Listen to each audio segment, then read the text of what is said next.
Hello students, welcome to DSS online classes. Today we will complete the remaining part of the history chapter 6, that is colonialism and the city, the story of an imperial capital, and our last topic is municipality begins to plan. In this video we talked about how the Delhi or how the imperial capital got changed and developed. Let us now look at the municipality planning which begins to think about the Delhi. लेकिन इससे पहले आपने जो पढ़ा था decline of हवेलीज़, तो decline of हवेलीज़ में आपने देखा कि सबसे पहले जो Mughal aristocracy in the 17th and 18th century lived in grand mansions called havelis. जो मुगल्स थे या मुगल्स में जो एरिस्टोक्रेट्स थे, नोबल्स थे, वो 17th और 18th सेंचुरी से एक बड़े ग्रैंड मेंशंस में रहा करते थे, मतलब बड़ी बड़ी हवेलियों में रहा करते थे. लेकिन धीरे धीरे 19th सेंचुरी जैसे जैसे आते गया, जैसे जैसे ब्रिटिश रूल जो है वो बढ़ते गया, उसके बाद से 1857 के बाद से ये चेंज होना शुरू हो गया. ये हवेलीज़ जो हैं ये धीरे धीरे छोटे मेंशंस में चेंज होने लग गए. लेकिन उससे पहले हवेलीज़ जो थी वो किस तरह की थी, बहुत बड़े बड़े दीवारों से घिरी होती थी, बड़े बड़े वॉल कंपाउंड्स होते थे, उसके अंदर मेंशंस होते थे, कोर्टयार्ड होते थे, फाउंटेन्स होते थे, छोटे छोटे गार्डन्स बने होते थे.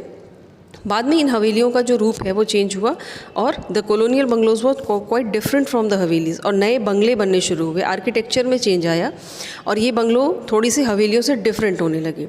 और ये डिफरेंट क्यों होने लगे? क्योंकि ये न्यूक्लियर फैमिली यानी सिंगल फैमिली को ध्यान में रख के बनाए जाने लगे. यहाँ पर क्या था कि एक सिंगल स्टोरीड स्ट्रक्चर बनाया जाने लगा, जहाँ पे पिच्ड रूफ और अनयूजुअली लगभग छोटे छोटे एक दो रूम जो है ओपन ग्राउंड के साथ बनाए जाने लगे. तो ये हमने अपने लास्ट वीडियो में समझा है, देखा है. लेकिन अब इस वीडियो में हमें समझना है कि म्यूनसिपैलिटी की प्लानिंग क्या थी, क्योंकि क्राउड बहुत बढ़ गया था. मैंने लास्ट वीडियो में आपको बताया था, भीड़ भाड़ बहुत बढ़ गया था और म्यूनसिपैलिटी को अब काम करना था, प्लानिंग करनी थी. तो आगे देखते हैं. इन 1931 the census has revealed that 90% per person per acre means earlier it was only 3 people who stay per acre per people of land, but now they has gone up to 90 people per acre of land.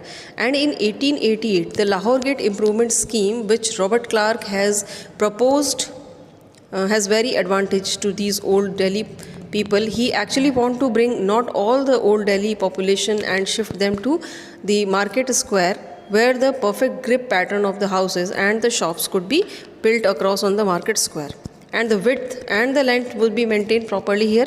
And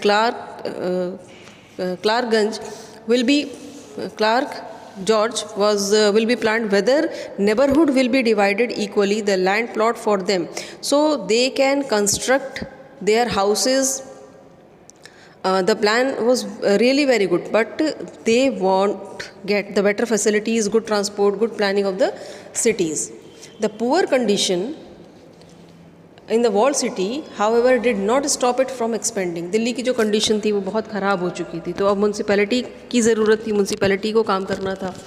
walled city की condition day by day ख़राब होती जा रही थी, काफ़ी सारी problems भी थी. तो 1888 an extension scheme called the Lahore gate improvement scheme was planned by Robert Clark for the walled city residents. अब 1888 में एक एक्सटेंशन स्कीम लाई गई जिसे कहा गया लाहौर गेट इम्प्रूवमेंट स्कीम. इसे रॉबर्ट क्लार्क ने प्लान किया था और उन्होंने कहा कि जो वॉल्ड सिटी है वहाँ के जो रेसिडेंट्स हैं उनके लिए कई सारे चेंजेस किए जाएंगे.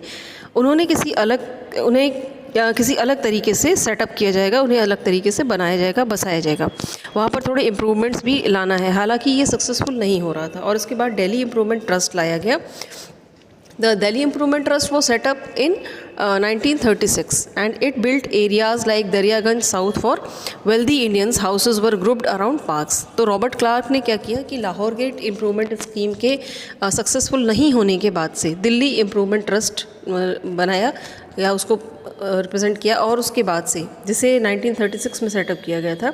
इसमें कुछ एरियाज़ ऐसे बनाए गए जैसे दरियागंज साउथ जहाँ पे वेल्दी इंडियंस रहते थे, वहाँ पर कुछ ऐसे चेंजेस किए गए, कुछ ऐसे हाउसेस बनाए गए जो कि उनके आसपास में पार्क्स वगैरह बने हुए थे. पास के ग्रुप थे, कुछ लोगों को के पास अलग अलग तरह की सोसाइटी बनाई जाने लगी, सोसाइटीज़ को चेंज किया जाने लगा। फिर यहाँ म्यूनसिपैलिटी भी आ गई और इस तरह से दिल्ली का पूरा एडमिनिस्ट्रेशन जो है वो अब चेंज हो गया था। दरियागंज जो एरिया था वो बहुत ही रिच या वेल्दी इंडियंस का एरिया माना जाता था उस टाइम पर। तो वहाँ पे जो पार्क्स बनाए गए, उनके पर्सनल स्पेसेस को बनाया गया, हर एक फैमिली मेम्बर्स के लिए स्पेस बनाया गया। धीरे धीरे दिल्ली को पूरी तरह से चेंज और इम्प्रूव करने की कोशिश की जाने लगी। सो अब दिल्ली जो है वो पहले की तरह बहुत ही क्राउडेड, बहुत ही पॉपुलेटेड और बहुत ही अनहाइजीनिक कंडीशन में नहीं रह गया था। इसमें बहुत सारे चेंजेस आ चुके थे।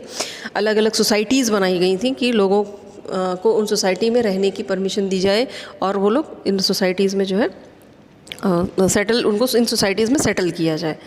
So students, but Delhi did not remain the same. It changed during the partition of the country in 1947. So this is the story of the imperial capital city. So colonialism and the city, that's all we have in this lesson. These are the important part we have discussed in this chapter here, how the city got developed. Thank you and take care.